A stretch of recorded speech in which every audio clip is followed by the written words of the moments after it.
Consisted of who's the third best team in the SEC, and it was difficult to gauge. A lot of people went Kentucky, Tennessee, right up and down the list.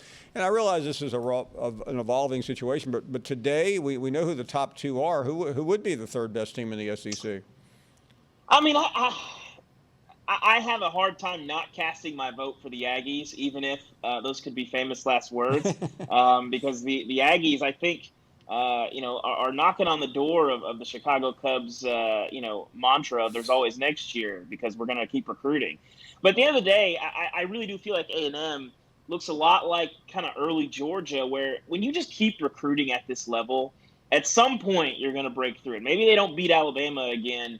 But they've already had, 110 in one season. And I would vote for the Aggies, but I think certainly Florida is not a team that I would have entertained, 3 days ago in that conversation. But I think they are now. So, you look at the Aggies, you look at, obviously, Kentucky, Tennessee, and now Florida. And, Paul, don't overlook Mississippi State in this conversation either.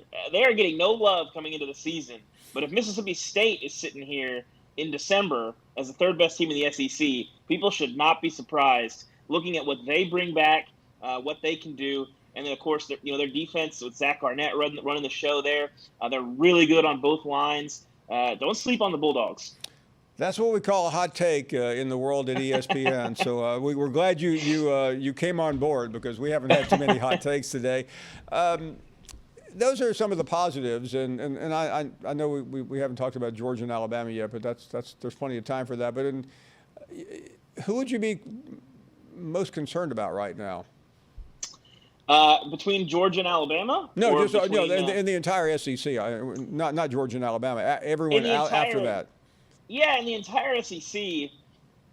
I mean, it's hard to not kind of come away from week one when there were so few question marks of not looking at LSU and wondering if they're going to be able to move the ball this year, if things aren't getting a little shaky. I mean, that was a weird performance from Kayshon Boutte, who we've seen be so fantastic and make so many plays, just sort of be a non-factor on a huge stage in a brand new offense. And I think it was a frustrating night for him. I think I came away from week one. I think you got to point to LSU as the team that, this could be kind of a rough go in year one for Brian Kelly.